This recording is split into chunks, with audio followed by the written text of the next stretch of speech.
बिहार के इतिहास में इतने लोग कभी बने थे? आप ही बताइए। तो हम लोग नमक हराम नहीं हैं, हम लोग जान की बाजी लगा देंगे नीतीश कुमार के लिए। लेकिन सर एक बात बताएं, एक कड़ा शब्द अगर हम लोग देखें, हाँ बोलिए। 11 सीट नीतीश कुमार जी ने इससे पहले चुनाव में दिया था मुसलमानों को, लेकिन एक भी जीत नहीं पाए। और इस बार पता नहीं मिलेगा कि नहीं मिलेगा, वो तो आप लोगों को दे रहे हैं, लेकिन आप लोग अपने हक की बात जब आती है तो क्यों नहीं दे पाते? इमाम शरिया को क्या हक बनता है कि वो अपोज करे? जब किसी पे तबसरा कीजिए, जब किसी पे तबसरा कीजिए, सामने आईना रख लिया कीजिए। उनके अपने दामन में जो लहू के छींटे हैं, उसके बारे में कभी उन्होंने नहीं सोचा। अब चुनावी वर्ष है, काहे के लिए मुंह खुलवा रहे हैं? लेकिन मरहूम वली रहमानी साहब को कहा जाता था कि नीतीश कुमार काफ़ी करीबी हैं। भाई वली रहमानी साहब, अल्लाह मालिक उनको जन्नत दे। ये भी आप सोचिए कि आखिरी वक्त में दीन बेचो देश बेचो के चक्कर में उनका पुतला जला दिया गया। मैं साफ़ सुथरी ज़िंदगी गुजारता हूँ और अल्लाह से डरता हूँ और अल्लाह के रसूल से डरता हूँ। मैं कम से कम 3 बार हज किया और 300 बार से ज़्यादा हम मक्का उम्रा करने गए। तो इसलिए हमें किसी तरह की कोई लालच, आप लोग गलत बयानी करते हैं। आप लोग पहले समझिए, उस बोर्ड को डिज़ोल्व किया सरकार ने। वो इसलिए सरकार ने डिज़ोल्व किया कि इस मदरसा बोर्ड को, संस्कृत बोर्ड को और जितने आयोग हैं उसको। देश के प्रधानमंत्री नरेंद्र मोदी जी का सिवान आगमन हो रहा है और इस आगमन को लेकर के सिवान के एक निजी होटल में एक भव्य कार्यक्रम हो रहा है, यानी कि तैयारी समिति की बैठक हो रही है। एनडीए के लगभग सभी नेता, चाहे वो विधायक हो, एमएलसी हो या बिहार लेवल के जितने भी पदाधिकारी हैं, सभी लोग आज सिवान में इकट्ठा हुए हैं। एक तरह से देखा जाए तो एनडीए का एक समागम हो रहा है। हमारी मुलाकात आज सलीम परवेज साहब से हुई है, जिनको पुनः जो है कि मुख्यमंत्री नीतीश कुमार ने एक बड़ी जिम्मेवारी दी है, यानी कि मदरसा बोर्ड के चेयरमैन इनको फिर से नियुक्त किया गया है। पहली मुलाकात हमारी है, खास करके मदरसा बोर्ड चेयरमैन बनने के बाद सिवान आए हुए हैं। तो सबसे पहले तो सर आपको बहुत बहुत मुबारकबाद। बहुत बहुत मुबारकबाद आपको भी, आपके चैनल YES24 को भी। और आपकी पहली मुलाकात नहीं है, मैं जब पहली बार बना था तो आपने बहुत सारे कवरेज किए थे। नहीं, इस नियुक्ति के बाद, इस नियुक्ति के बाद पहली मुलाकात है। सर आज जिस कार्यक्रम को लेकर के आप लोग आए हुए हैं सिवान में, हम इसके बारे में समझना चाहेंगे। देखिए, देश के प्रधानमंत्री आदरणीय मोदी जी सारण प्रमंडल में आ रहे हैं, खास करके सिवान की धरती पे, जो राजेंद्र बाबू की धरती है, जेपी की धरती है, यूसुफ साहब की धरती है। तो हम लोग उसी के, उनके आने के तैयारी के लिए पूरे एनडीए के जो 5 दल हैं, उनके सारे जिलाध्यक्ष, प्रदेश के अध्यक्ष, सारे लोगों का यहाँ जमावड़ा हुआ है। और हम लोग चाहते हैं कि ये जो उनकी रैली होगी वो एक ऐतिहासिक होगी, तारीखी होगी। और हम चाहेंगे कि जिस तरह से उन्होंने कई बार दौरा किया बिहार का, उस तरह से जो है वो बिहार को सौगात दे, सिवान को सौगात मिले। और उसके साथ साथ बिहार के लोकप्रिय मुख्यमंत्री, अक़लियत के रहनुमा, आंसू पोंछने वाले आदरणीय नीतीश कुमार जी भी उस मंच पे रहेंगे।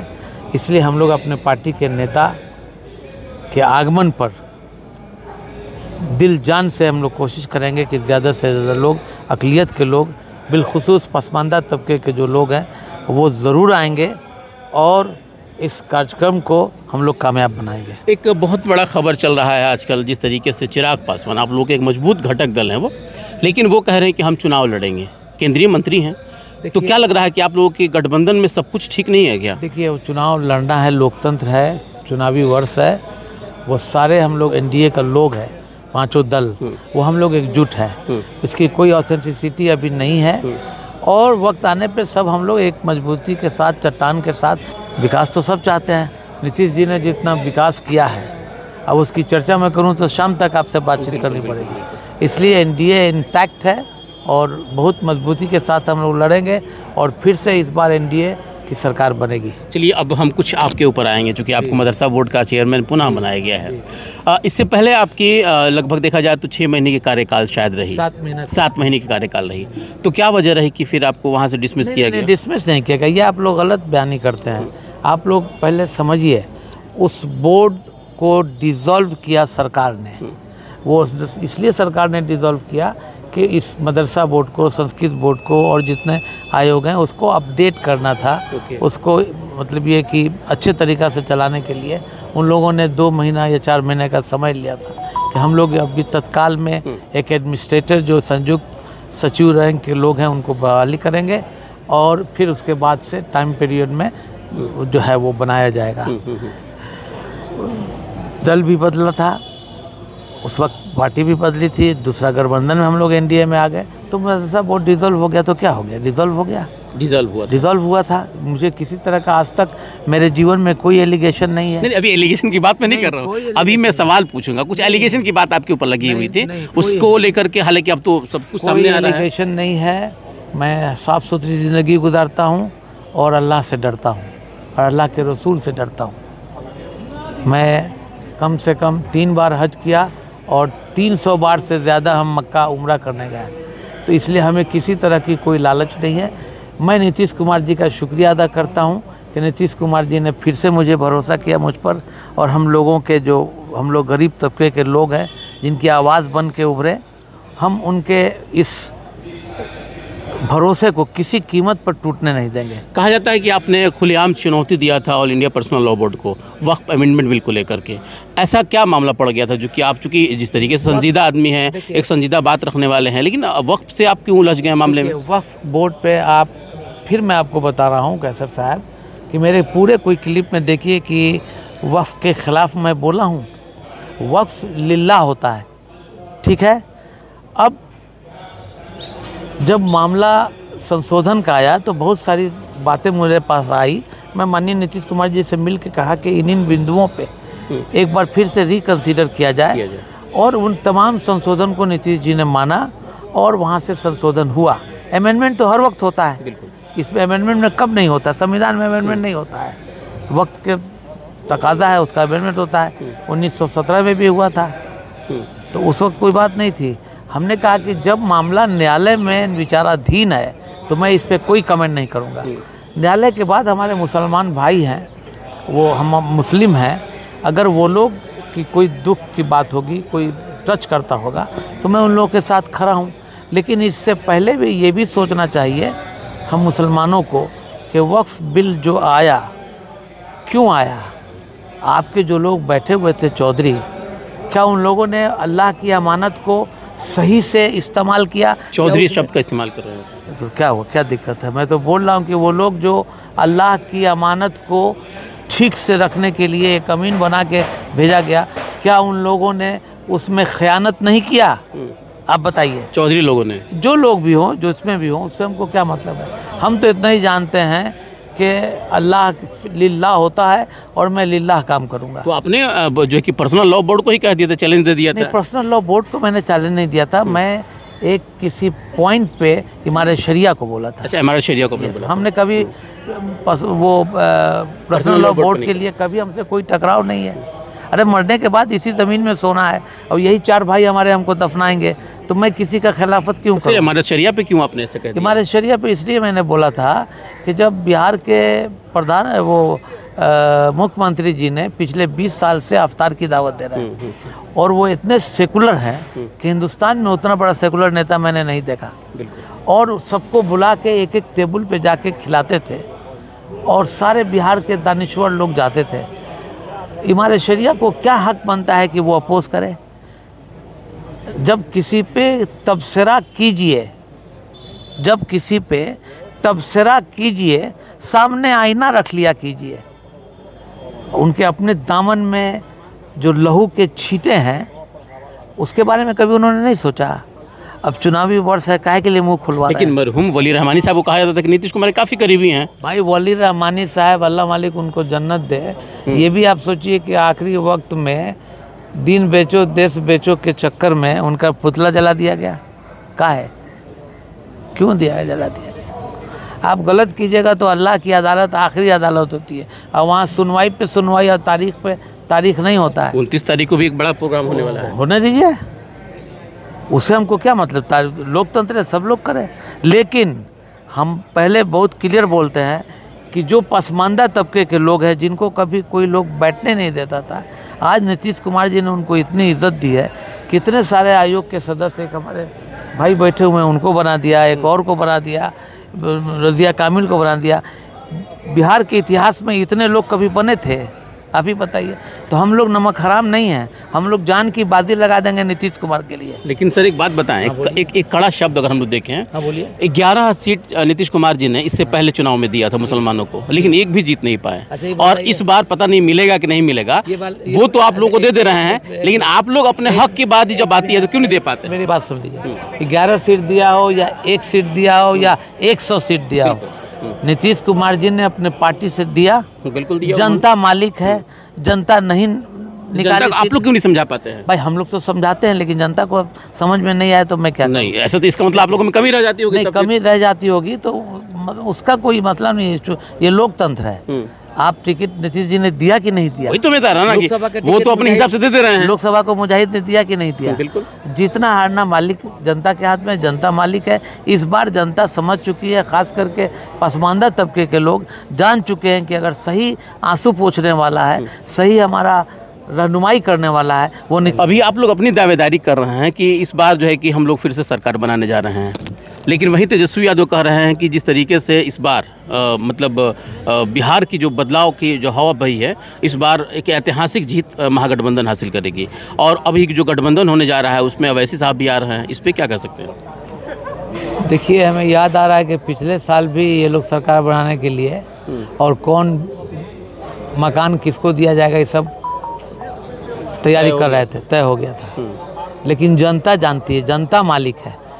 जिस तरह से काम नीतीश कुमार जी ने किया है हर तबके के लिए, तरक्की के साथ इंसाफ, और किसी तबके को नहीं छोड़ा, और ख़ास करके मुसलमानों के लिए तो इतना सारा काम किए हैं कि जो लोग सीने पे हाथ रख के बोल दें कि नीतीश कुमार जी ने काम कितना किया है। इसलिए आने वाले चुनाव में हम लोग बहुत मजबूती के साथ, हम लोगों का जो टारगेट है 2025 फिर से नीतीश। और जहाँ तक आपने सवाल पूछ लिया ओवैसी जी आ रहे हैं कि नहीं आ रहे हैं, तो मैंने 2-4 दिन पहले पटना में बोला था कि ओवैसी जी आएंगे कि नहीं आएंगे, और वो राजद में शायद मिलने जा रहे हैं, जैसा कि आपने कहा महागठबंधन में। तो महागठबंधन में मिलेंगे कि नहीं मिलेंगे तो बात की बात है, लेकिन ये दोनों एक चना के 2 दाल हैं, चाहे वो ओवैसी हो या राजद हो, समझे। पहले ये लोग आपस में तय करें कि ओवैसी जाएंगे एज ए बैरिस्टर, जो लंदन से पढ़े हुए हैं, जो पूरे अपने आप को मुसलमानों का लीडर समझते हैं, वो जाएंगे मिलने, या तेजस्वी झुक के जाएंगे मिलने, ये पहले तय हो जाए। अगर आप बोलते हैं कि मैं कौम का लीडर हूँ, तो कौम का लीडर का सर अगर झुक जाए, यानी कि आप चले गए आरजेडी में, तो फिर आप कौम के लीडर कहाँ हैं? आपका सर झुका यानी कि बिहार के मुसलमानों का और पूरे हिंदुस्तान के मुसलमानों का अकॉर्डिंग टू हिज स्टेटमेंट ये सर झुक जाएगा। लेकिन नीतीश कुमार जी जिस ईमानदारी के साथ काम किए हैं, पसमानदा तबके के जितने लोग हैं, जितना उन्होंने काम किया है, हमारे साथ रहेंगे। और बाकी जो लोग कहीं भी जाए उससे क्या मतलब है? बयान तो एमआईएम की तरफ से ही आया है। बयान एमआईएम की तरफ से आया तो पहले उनके किसी प्रवक्ता से आया होगा। तो उनके जो विधायक हैं उन्होंने कहा है। अच्छा, तो विधायक है तो एक को तो विधायक है अख्तरुल इमान साहब जी। अरे तो अख्तरुल इमान साहब है, तो अख्तरुल इमान के बारे में लोग नहीं जानता है बिहार में कि कैसे समझौता किए, क्या किए। आप भी बता दें जरा। हमको सब मालूम है, काहे के लिए खुलवाइएगा। लेकिन उनके कहने से नहीं है, हमारे कहने का मतलब है कि वो अगर कौम के लीडर अपने आप को लीडर मानते हैं, तो मुसलमान कौम को दस्तार गिरा दे रहे हैं या दस्तार उठा रहे हैं, ये तय करे पहले कि वो राजद में विलय करेंगे या राजद उनमें करेगा। कौन पहले जा रहा है ये तय हो जाए, उसके बाद से फिर तो मैदान खोला है। अच्छा, मान लेते हैं कि बाय द वे अगर एक हो गए तो फिर क्या असर पड़ेगा? कोई असर नहीं पड़ेगा। कौन आदमी नहीं चाहेगा कि हमारे बच्चे पढ़ा लिखे? कौन आदमी नहीं चाहेगा कि हमारे बच्चा डॉक्टर बने, इंजीनियर बने, दरोगा बने? बच्चियां जज बन रही हैं, एसडीएम बन रही हैं, सीजीएम बन रही हैं पढ़ के। अंसारी फैमिली की कितनी बच्ची, आप ही के जिला में तो है, गोपालगंज में भी है, जज बन गई हैं। कहाँ था पहले आप? 90 के पहले कोई पढ़ता था? नहीं, तेजस्वी तो नौकरी बांटे हैं, गानी बजा। तेजस्वी यादव कैसे बांट देंगे नौकरी? 1.5 लाख लोगों को नौकरी बांटे। 1 मिनट, तेजस्वी यादव कैसे बांट देंगे?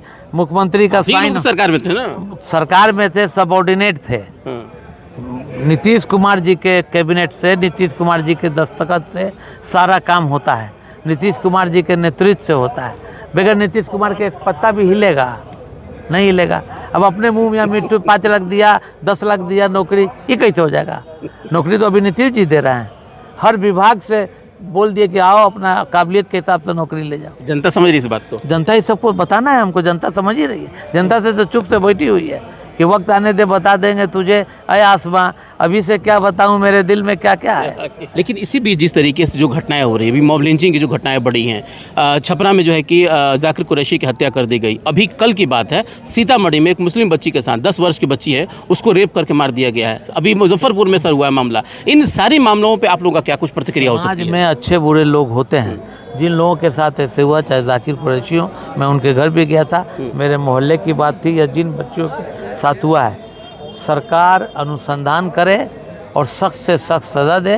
जो दोषी हो उसको फांसी मिले, आजीवन कारावास मिले। नीतीश जी कभी लॉ एंड ऑर्डर से कंप्रोमाइज़ किए हैं, आप बता सकते हैं? नीतीश जी का एक बहुत सिंपल फंडामेंटल उनका एक है कि ना मैं किसी को बचाता हूँ, ना मैं किसी को छोड़ाता हूँ। जो गलत करेगा कानून उसको काम करेगा। तो जो लोगों ने ऐसा किया है, अभी छपरा में घटना भी हुई है, 2 राजपूत भाइयों का मर्डर हो गया, पुलिस अनुसंधान कर रही है, जो दोषी पाए जाएंगे उनको सज़ा मिलेगी। अच्छा सर, अब चूंकि मदरसा बोर्ड के पुनः आप चेयरमैन बने हैं, क्या कुछ अब काम करेंगे? चूँकि बहुत सारी चीज़ें थी जो कि आपके रीज़न में बंद हुआ है, नहीं हो पाया है, किस तरीके से अब आगे काम करेंगे ज़रा इसको बता दीजिए। कल मैं 11 बजे दिन में मदरसा बोर्ड में जाके अपने ओहदे को संभालूंगा और जितने पेंडिंग काम है उसको एक्सपेडाइटली उसको काम करेंगे, मदरसा को अपडेट करेंगे, उनके टीचर लोगों को सारा जो है वो नोटिस जाएगा, सब लोग टाइम पे आएंगे, सब लोग पढ़ाएंगे और हमारे बच्चे पढ़ लिख के अच्छे पोस्ट पे जाएं। मदरसे के बच्चे जो सीने में कुरान रखते हैं, तो दुनिया के सिलेबस को उनको पढ़ने में क्या लगा हुआ है? अच्छे से पढ़ेंगे तो सब लोग ऊंचे मुकाम पे जाएंगे। मदरसे के कितने बच्चे हैं जो IAS IPS बनते हैं, इसलिए हम लोग उसको अपडेट करेंगे और बहुत अच्छे से चलाएंगे। एक आखिरी सवाल होगा कि जिस तरीके से अभी अमेंडमेंट बिल जो आया हुआ है, उसको लेकर के मुसलमानों के अंदर एक तरह से खौफ है कि मदरसे जो रजिस्टर्ड नहीं हो पा रहे हैं, मस्जिदें जो रजिस्टर्ड नहीं हो पा रही है, कब्रिस्तान रजिस्टर्ड नहीं हो पा रहा है, तो ये मदरसों की हम आपसे बात जानना चाहेंगे कि जो मदरसे अभी तक रजिस्टर्ड नहीं हुए हैं उसके लिए क्या कर रहा है? देखिए 1646, 609 और 2459 कोटि के जो मदरसे हैं उनका जो एफिलिएशन अभी तक नहीं हुआ है, सरकार के यहाँ विचाराधीन है। सारे कागज़, ये बात मुझे कहने में गुरेज नहीं है कि बहुत सारे मदारिस बिहार में ऐसे हैं जो कागज़ पे चलते थे, और मैंने आप ही को कहा था कि कागज़ पे मदरसा अब हम चलने नहीं देंगे। मैं रहूं या ना रहूं, मुझे मौका मिलेगा, मैं काम तो करूंगा एकदम हिसाब से। इसलिए सारे मदरसे के जो पेंडिंग है उन सब को हम लोग फाइल भेजेंगे, बिहार सरकार से रुजू करेंगे, अपने विभाग से करेंगे, और अपने हमारे शिक्षा मंत्री जी सुनील कुमार जी यहाँ पे हैं, ACS श्री सिद्धार्थ जी हैं, सब लोगों से एक समन्वय बना करके जो जेन्युइन जितने भी मदारिस हैं उनका जो एफिलिएशन होगा। बिल्कुल, तो आपने सुना जिस तरीके से सलीम परवेज साहब ने इस बात को कहा कि बहुत सारी चीज़ें थी जो कि छूट गई थी, जो कि अभी रुका हुआ है, पेंडिंग है, उसको हम चाहेंगे कि कम से कम आगे बढ़ जाए वो चीज़। लेकिन जो लॉ एंड ऑर्डर की बात है और जिस तरीके से सरकार और जो एनडीए गठबंधन की बात है, इस पर जो इन्होंने कहा है, हालांकि इस पर आपकी क्या प्रतिक्रिया हो सकती है फिलहाल आप कमेंट बॉक्स में ज़रूर बताएं। लेकिन जिस तरीके से अब एनडीए वर्सेस महागठबंधन जो हो रहा है, अब इसमें आगे क्या कुछ होगा और किस तरीके से चुनाव में जनता इन लोगों पर भरोसा करती है, ये देखना बड़ा दिलचस्प होगा। इसलिए कि बड़ा इम्तहान है और अब इस इम्तहान के बाद जो माहौल बनेगा बिहार में, वो देखने वाली बात होगी। फिलहाल दीजिए मुझे इजाज़त, बहुत बहुत धन्यवाद।